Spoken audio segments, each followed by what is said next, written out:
Budget सत्र शुरू होने से पहले सदन की कार्रवाई जब शुरू होती है तो उसके पहले प्रतिदिन प्रदर्शन सदन के बाहर देखने को मिल रही है। आज भी प्रदर्शन जो है वो माले का देखने को मिल रहा है। तस्वीरें देखिए कि किस तरीके से बंदोपध्याय उपयोग की सिफारिशें समापूर्ण में लागू करो। क्या कुछ मामला है आज का? नीतीश कुमार की सरकार ने 2010 में भूमि सुधार आयोग का गठन किया था। आयोग के अध्यक्ष डी बंदोपाध्याय थे। उन्होंने कहा कि बिहार में 21,85,000 एकड़ जमीन सीलिंग से फाजिल जमीन है, बिहार सरकार की जमीन है। इसको गरीबों में बांटा जाए और बटाईदार किसानों को पहचान पत्र दिया जाए, तो हम उसको लागू करने की मांग कर रहे हैं। विधायक दल के नेता हैं सीपीआई के, क्या कुछ मांगे हैं?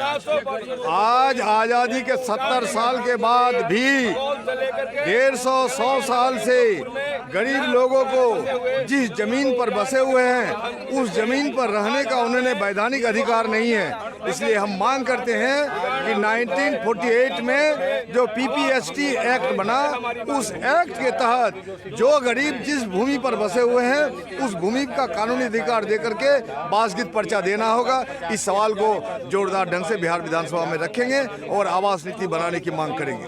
साफ तौर पर देखिए कि किस तरीके से लिखा है, सभी गरीबों भूमिहीनों के वासीगत पर्चा दो। और ये देखिए यहाँ भी है, शहरी गरीबों के लिए आवास नीति बनाओ। क्या है इस शहरी गरीबों के लिए? अभी सरकार जो है पूरे फुलवाड़ी शहर से लेकर पूरे पटना महानगर में गरीब लोग बसे हैं जो सुंदर पटना बनाने के काम करते हैं। सरकार स्मार्ट सिटी बनाने के काम करती है और वही स्मार्ट सिटी बनाने वाले जो गरीब लोग हैं 50 वर्षों से दुखड़ा मजदूरी टमटम रिक्शा से लेकर टेम्पू चलाने का काम करते हैं, बसे हुए हैं। खगोल से लेकर के नहरपुरा फुलवाड़ी शरीफ के कन्हैया नगर अम्बेडकर नगर में बसे हुए हैं। लगातार उनके उजाड़ने की धमकी दे रही है। हम मांग कर रहे हैं बिना वैकल्पिक व्यवस्था के उजाड़ना बंद करे और उन गरीबों के लिए आवास नीति स्पष्ट रूप से बतावे। भूमि सुधार कानून लागू करने की बात सरकार की थी, लेकिन वह सरकार देखिए कि किस तरीके से यहाँ लिखा हुआ है, जहाँ झुग्गी वही मकान, आवास नीति बनानी होगी। माले विधायक,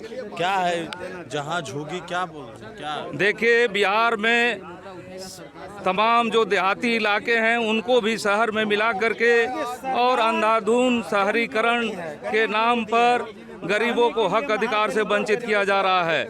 अभी ही जो नगर निगम की बात की गई कि मोतिहारी बेतिया जैसे शहरों को भी नगर निगम में डाल दिया गया। शहर में ये नियम है कि कोई अगर शहरी इलाका बन जाता है तो वहाँ की गरीबों जो गैर मजरूआ जमीन है जिसमें गरीब आवासित हैं उनका सेटलमेंट नहीं होगा। आज इस पर बजट है, भूमि सुधार पर बजट है। उसी पर हम बोल रहे हैं कि सरकार ने वैसी कोई व्यवस्था नहीं की है कि बिहार में जो लाखों लाख गरीब बसे हुए हैं शहरों में उनकी आवासीय भूमि का बंदोबस्त किया जाए। इसके लिए कोई प्रावधान नहीं है और इसके चलते गरीबों को उजाड़ने में सरकार लगी हुई है। हम इस उजाड़ अभियान का विरोध करते हैं। तो आज जिस तरह से भूमि सुधार पर बजट पेश होने वाला है, जिसको लेकर लगातार जो प्रदर्शन है, हमने विधायकों से बात की। विधायकों का कहना है कि आज भूमि सुधार पर बजट है और जो गाँव में है उसको भी शहरीकरण करके सरकार गरीबों के हक को मार रहा है। और भी अपडेट्स देंगे बनर्ड न्यूज़ प्रो नेशन के साथ। नमस्कार।